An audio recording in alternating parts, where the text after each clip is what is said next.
première partie, je vous le dis tout de suite, ça va être abstrait.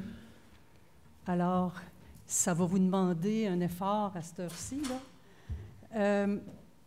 Ça va être des concepts, ça va être des choses plus générales. Donc, on va commencer par un survol des écrits scientifiques sur comment ça marche l'intersectoriel quand on est au-dessus du palier local. Parce qu'on en a beaucoup parlé en parlant des gens, en parlant des personnes, comment les personnes, les ados, les jeunes, les autochtones, les immigrants, bon, tout ça. Mais ces gens-là vivent dans des structures qui sont plus larges et dont on n'identifie pas toujours le lien entre ce que l'on vit et le poids ou le rôle de ces structures. Alors, c'est de ça dont on va essayer de parler dans le petit 20 minutes qui suit. Donc, une partie de recension et aussi une partie, je dirais, empirique, de données, de recherche, qui vont juste montrer que ce qu'il y a dans la littérature, c'est sur le terrain. Et puis, alors, dans les travaux de recherche que j'ai faits, autrement dit, sur les paliers supérieurs, ce qu'on appelle la gouvernance, là, j'ai rien trouvé de neuf qu'on ne savait pas déjà dans la littérature scientifique. C'est plate, des fois, on fait des recherches comme ça, puis bon. Mais essentiellement, je me suis intéressée au palier supérieur aussi du fait que à chaque fois que j'ai travaillé sur des questions locales, l'intersectorialité locale, toujours, je constatais qu'il y avait là des problèmes qui découlaient de ce qui se passait au-dessus.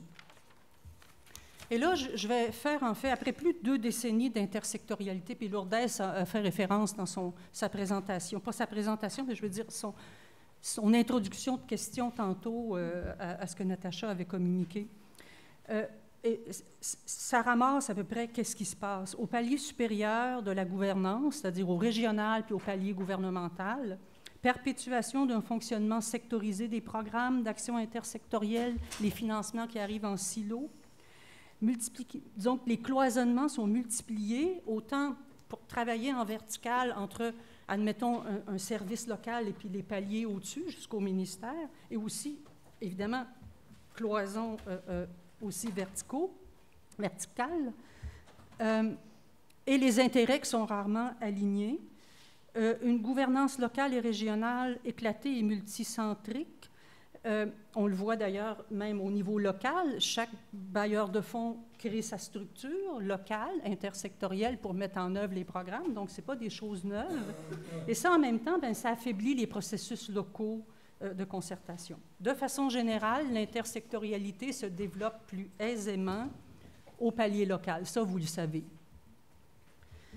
Donc, l'intersectorialité, qu'est-ce que c'est? C'est créer des interdépendances et c'est beaucoup plus difficile au palier supérieur de la gouvernance. Qu'est-ce que c'est créer des interdépendances? D'abord, de la coordination. Quand 4 programmes arrivent pour faire la même chose avec le même monde dans le même territoire, il y a un problème de coordination. Comment on peut ajuster mutuellement les programmes ou les politiques pour faire qu'on soit plus cohérent, plus solide et plus facile à gérer? Quand on parle d'intégration, on parle d'une coche au-dessus. On parle de politique intégrative, c'est-à-dire de mettre en place des politiques dans des champs non couverts. L'environnement est un bel exemple de ça. Disons, ce n'est pas des problématiques nouvelles, là, mais on commence à s'y intéresser de manière un peu plus, quand on peut, intégrer, quand on veut. Alors, mais l'idée d'intégrer, c'est l'idée, donc, de converger vers des objectifs non couverts et de faire des politiques gouvernementales, essentiellement. Et ça, c'est difficile.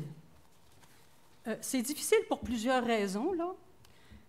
Grande hétérogénéité des acteurs. De plus en plus, la présence des fondations, avec les financements publics, avec... Tu sais, il y a un mélange donc d'intérêts qui sont pas souvent alignés dans le financement et la définition des orientations des programmes.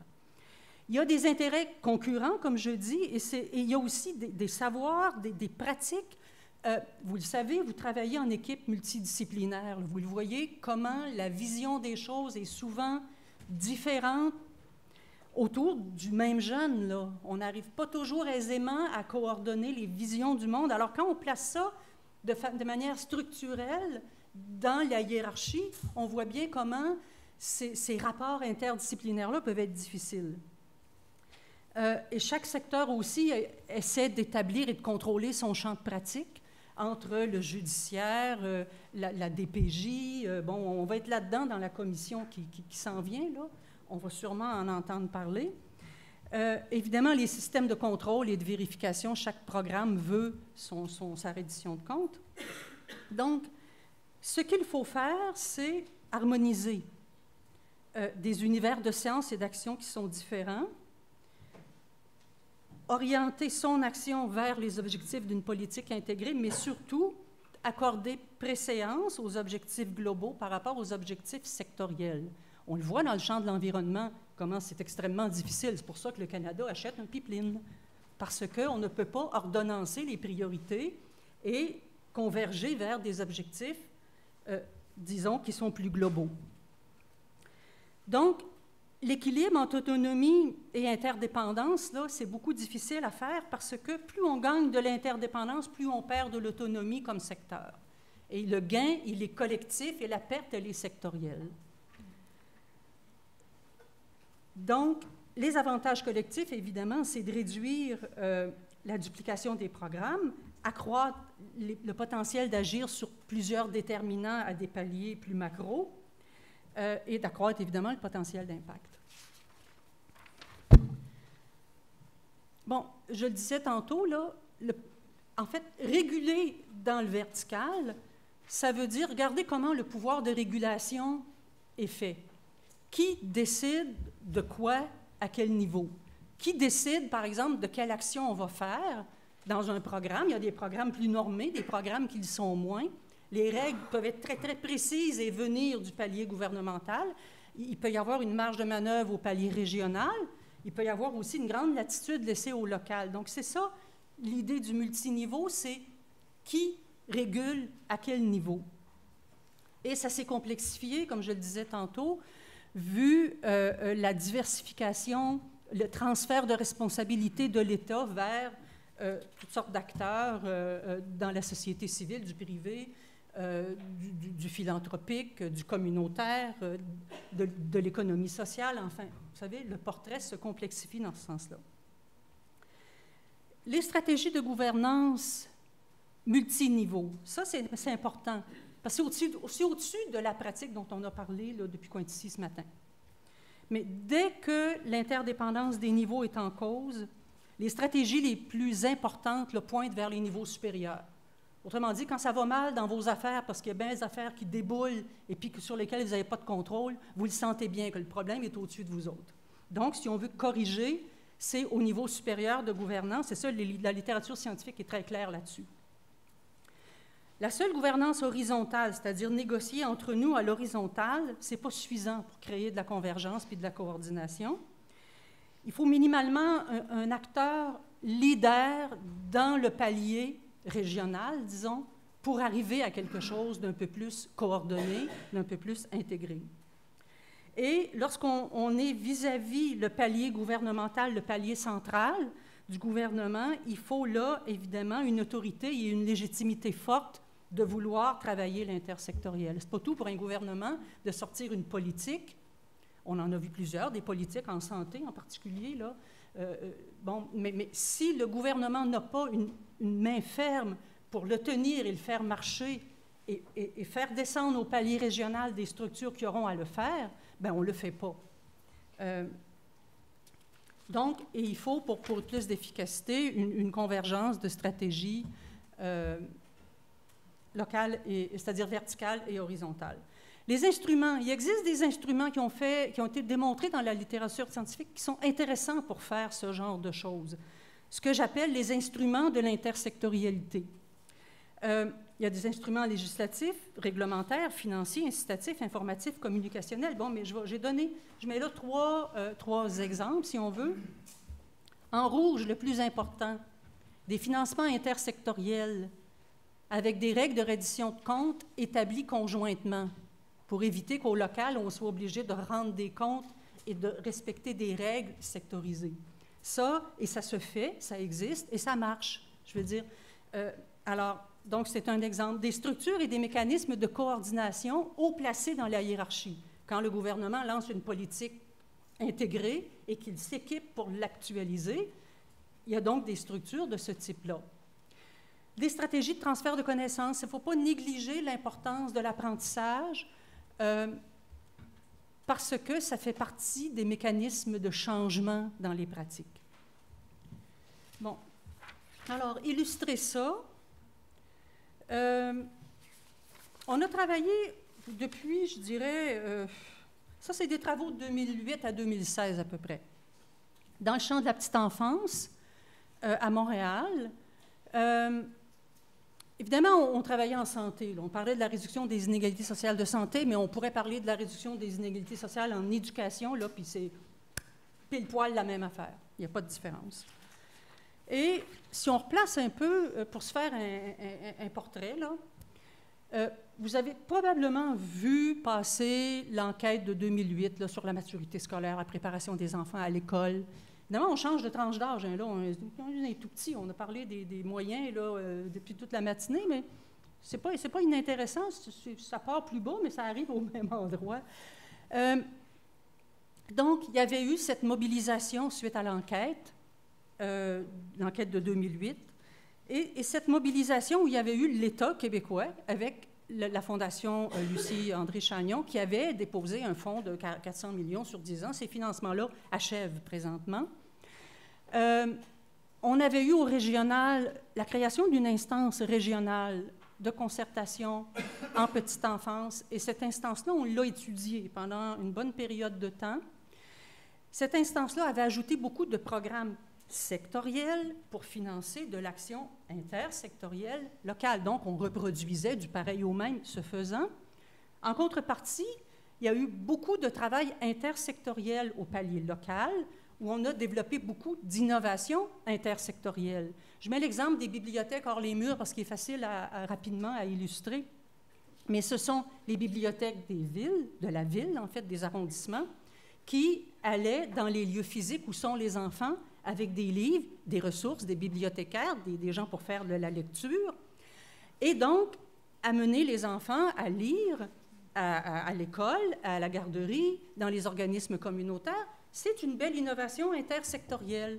C'est génial et on peut le faire à ce palier-là, malgré souvent d'obstacles qui viennent des paliers supérieurs, mais si on regarde en haut, il y a moyen aussi de faire différemment pour faciliter le travail en bas.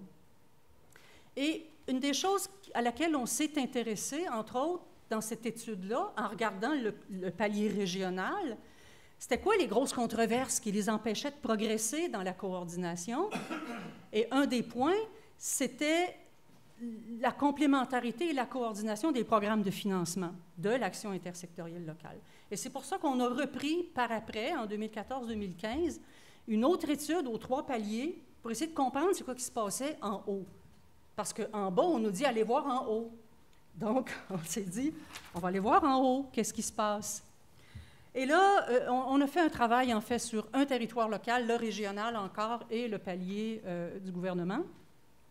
On est parti d'une théorie qui s'appelle les 3 I, les intérêts, les institutions et les idées, pour essayer de voir, est-ce que c'est les intérêts où il y a le plus de questions, de défis puis de difficultés? Est-ce que c'est les idées, donc intérêts, idées, institutions? Je vous fais grâce de la métaux, là, ça n'a pas d'importance. 5 programmes, donc, qui avaient cours, qui ont encore cours, mais qui avaient cours, bien, il y en a qui sont plus financés, là, mais qui avaient cours à cette période-là dans le champ de la petite enfance. 2 programmes de ministères différents, les services intégrés en périnatalité petite enfance que tout le monde connaît, le programme d'éveil à la lecture et l'écriture du ministère de l'Éducation. Après ça, les 3 programmes en partenariat avec la philanthropie, celui du ministère de la Santé, Québec en forme, celui du ministère de la Famille et Avenir d'enfants et celui du ministère qui était en fait au conseil exécutif, qui était Réunir et réussir, mais qui aurait pu être en éducation aussi, là. Justement, il était à côté, c'est par hasard, hein? Ça fait juste un silo de plus. Donc, ce qu'on a trouvé, c'est que sur le plan des idées, il n'y avait pas d'enjeu. Il n'y avait pas d'intérêt en cause chez les acteurs locaux, régionaux ou du palier central sur les idées. La petite enfance, c'est un âge critique. L'action intersectorielle concertée, c'est magique. L'écosystémie, c'est fabuleux. On était tous d'accord là-dessus. Alors, l'enjeu n'était pas là. Les intérêts locaux étaient à peu près les suivants. Les règles des programmes, là, planification locale concertée, règles spécifiques par programme, exigences d'accès au financement par programme, reddition de comptes séparés avec des règles spécifiques par programme. Ça, c'était les règles du jeu des 5 programmes. Ce que ça amène, ce n'est pas nouveau, vous le savez. L'augmentation des structures locales, plus d'opérations de planification, plus de charges de travail, moins de concertation parce que le temps qu'on joue dans l'administratif, on ne travaille pas à se faire des plans communs. Une compétition pour les organismes qui évidemment appliquaient pour avoir l'argent. C'est difficile de se concerter en même temps qu'on est en compétition. Deuxième point qui caractérise les règles des programmes, les agents de soutien à la planification par programme au lieu d'en avoir un pour l'ensemble. On avait donc, les 5 avaient leur modalité de soutien à l'action locale. Ce que ça faisait, c'est que ça enlevait du contrôle que les acteurs locaux pouvaient avoir sur l'action, puisqu'il y avait des experts planificateurs fournis qui venaient le faire à leur place. Donc, ils perdaient cette compétence. C'est comme un transfert de leur rôle, si on veut, vers ces agents de bonne foi, mais qui, à un moment donné, ont fini par faire marcher la concertation locale. Et l'autre point aussi, qui est une règle d'implantation et d'opération des programmes, c'est le financement par projet et non à la mission. Et ça, bien évidemment, c'est une vieille revendication du milieu communautaire qui ne se retrouve pas dans ce genre de financement. Et ça place les organismes dans une position de dispensateur de services. C'est bon. Maintenant, dans les 2 colonnes de droite, là, j'ai placé, tantôt je vous ai parlé des intérêts locaux par rapport aux structures des programmes. Là, je vous parle des intérêts provinciaux et régionaux par rapport aux structures des programmes. Vis-à-vis les mêmes règles d'implantation, hein, ça c'est le standard qui est là. Pour les acteurs provinciaux, c'est important de voir parce que ce n'est pas des gens de mauvaise foi, on s'entend là, c'est juste qu'ils sont dans un autre monde. Ils sont dans le monde de la responsabilité de chaque ministère et de chaque partenariat public-philanthropique pour la gestion des fonds publics. Leur affaire, eux autres, c'est l'imputabilité de mon ministère sur les fonds que le gouvernement verse à mon ministère pour les programmes. Alors, cette imputabilité, je vais l'assurer en gardant le contrôle sur ma filière. Donc, ça, c'est l'argument premier. Ce n'est pas un intérêt inintéressant, je veux dire, il est légitime. Mais il entrave beaucoup les paliers en bas pour faire de la coordination. Au régional, bien, eux autres, ils sont un peu pris en sandwich, hein? L'obligation de rendre des comptes parce qu'ils doivent fonctionner dans la reddition de comptes qui leur est demandée, mais en même temps, ils doivent aussi soutenir l'action locale. Ça fait partie de leur mandat. Donc, ils ont essayé constamment de jouer sur les 2 terrains en soutenant l'action locale, mais en imposant les règles qui venaient du palier supérieur. Et en fait, c'est ça. Et l'idée de la domination, si M. Divé était ici, il vous en parlerait pendant des heures, mais cette idée de la domination de la culture sectorisée, qui est plus forte que les initiatives de décloisonnement, plus on monte dans la structure. Alors, pourquoi c'est comme ça? Comment expliquer ce qu'on a vu? En fait, on a mis sur papier quelques pistes d'explication. Ce que j'ai oublié de vous dire, oui, excusez, c'est parce que moi, je passais une page trop vite, je voyais les 5 minutes, là, puis là, je m'énervais. Oui, c'est ça. Non, mais 3 minutes, puis je vais passer le contenu qui reste. C'est important de montrer comment, aux 3 niveaux, on a traité ces enjeux-là. Au palier gouvernemental, il y a eu des amorces d'échanges entre le gouvernement et la Fondation Chagnon en réponse aux intérêts locaux, parce que les intérêts locaux, sur la demande de coordination, ils se sont manifestés à répétition. Mais évidemment, ces échanges-là ont été sans issue. Je veux dire, pour les raisons qu'on a parlé tantôt, hein, les intérêts en cause, l'obligation de reddition de comptes, etc. Au palier régional, en fait, on a été incapable d'assumer le leadership régional, on n'a pas été capable de se donner des cadres de travail partagés et on n'a jamais placé la coordination à l'agenda. Et au local, ben, en fait, c'est devenu à la fois, et ça c'est assez particulier, c'est à la fois le lieu d'exercice de l'intersectorialité et le lieu de reproduction de la sectorisation. Et ils font tout ça en même temps. C'est quand même.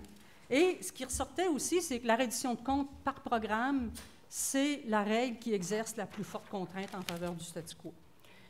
Et pour terminer, comment, en fait, c'est quoi notre réflexion vis-à-vis ça?